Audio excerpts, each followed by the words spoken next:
Bismillahirrahmanirrahim. Assalamualaikum warahmatullahi wabarakatuh. Innal hamdalillah nahmaduhu wa nasta'inuhu wa nastaghfiruhu wa na'udzu billahi min syururi anfusina wa min sayyiati a'malina. May yahdihillahu fala mudhillalah wa man yudlilhu fala hadiyalah. Asyhadu an la ilaha illallah wa asyhadu anna Muhammadan abduhu wa rasuluh la nabiyya wa la rasula ba'dah amma ba'du. Pertama-tama marilah kita panjatkan puja dan puji syukur kehadirat Allah Subhanahu wa taala yang telah memberikan kita nikmat serta karunia-Nya sehingga kita dapat berpuasa Ramadan, menjalankan ibadah-ibadah Ramadan dengan semangat seperti hari-hari biasanya. Kemudian yang kedua, sholawat serta salam senantiasa kita curah limpahkan kepada junjungan Nabi besar kita, Nabiullah Muhammad Sallallahu Alaihi Wasallam, yang mana beliau telah membawa kita umatnya dari zaman jahiliyah menuju zaman Islamiyah yang kaya akan ilmu pengetahuan seperti pada siang hari ini. Teman-teman yang dirahmati Allah, ketika Allah menginginkan kebaikan seorang hamba, pastilah Allah akan menurunkan kebaikan tersebut berbarengan satu paket bersamaan dengan yang namanya ujian. Jadi ketika Allah menginginkan suatu kebaikan, menginginkan memberikan suatu kebahagiaan, kesenangan kepada seorang hamba, itu tidak diberikan dengan cara cuma-cuma, tidak diberikan dengan cara foya-foya, tidak mungkin diberikan secara senang-senang saja, gratisan. Tapi Allah memang memberikan kebahagiaan tersebut, kebaikan tersebut berbarengan dengan yang namanya ujian.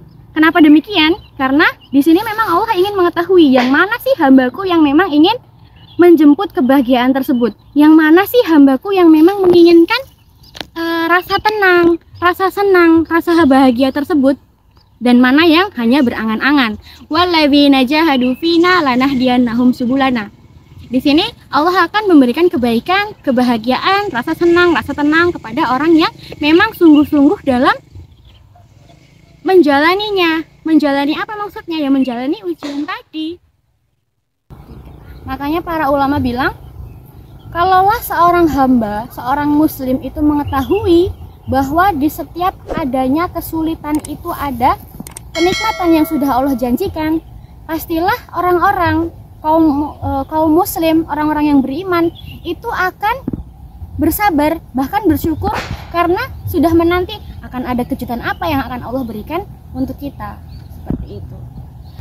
Kemudian dalam firman Allah yang lain, wabasyiris sobirin, yakni adalah berikanlah kabar gembira kepada orang-orang yang sabar. Maksudnya adalah orang yang sabar ketika menghadapi musibah, orang yang sabar ketika menghadapi masalah.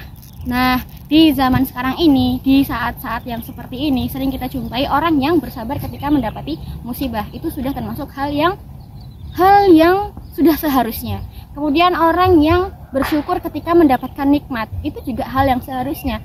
Namun teman-teman, apakah kita pernah menyadari bahwasanya ada orang yang memang mereka itu bersyukur bahkan ketika mendapatkan ujian, orang yang bersyukur ketika mereka mendapatkan musibah? Dalam hadis dijelaskan seperti ini.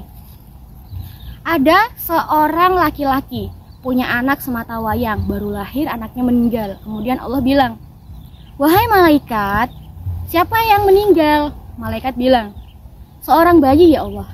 Kemudian Allah bilang, "Apakah dia anak satu-satunya?"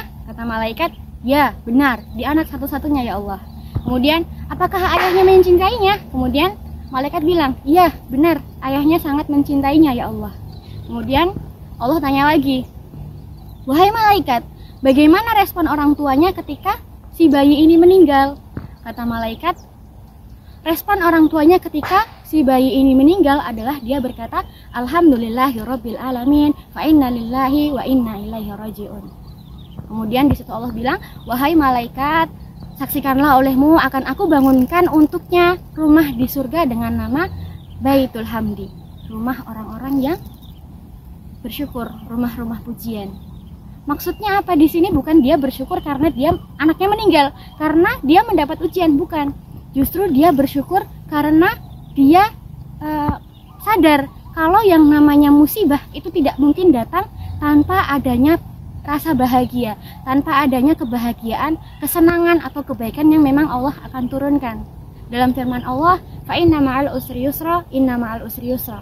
Fa inna, maka sesungguhnya, ma'a di sini bersama, beserta, ma'al usri beserta kesulitan, itu ada yusra, ada kemudahan.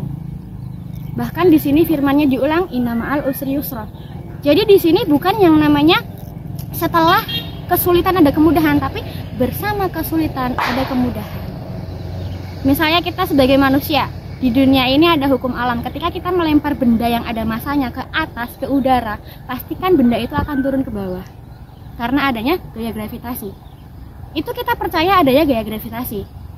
Tapi yang sering terjadi itu adalah kenapa kita percaya adanya gaya gravitasi. Ketika kita melempar batu ke atas, batu turun ke bawah karena ada gaya gravitasi. Tapi ketika Allah memberikan ujian, banyak yang mengeluh, banyak yang merasa sakit, banyak yang tidak ikhlas dalam menjalani ujian yang Allah berikan. Padahal ketika kita paham konsep fa inna ma'al usri yusra, inna ma'al usri yusra, itu maka kita akan senang, akan siap ketika kita mendapati ujian. Kenapa? Karena dengan adanya ujian itu kita sadar ujian itulah yang akan menjadi jembatan kita untuk menuju tingkatan yang lebih tinggi, derajat yang lebih tinggi dan lebih dekat kepada Allah Subhanahu wa taala. Demikian yang dapat saya sampaikan, kurang dan lebihnya saya mohon maaf. Hayatul fata bil ilmi wa tuqah. Wassalamualaikum warahmatullahi wabarakatuh.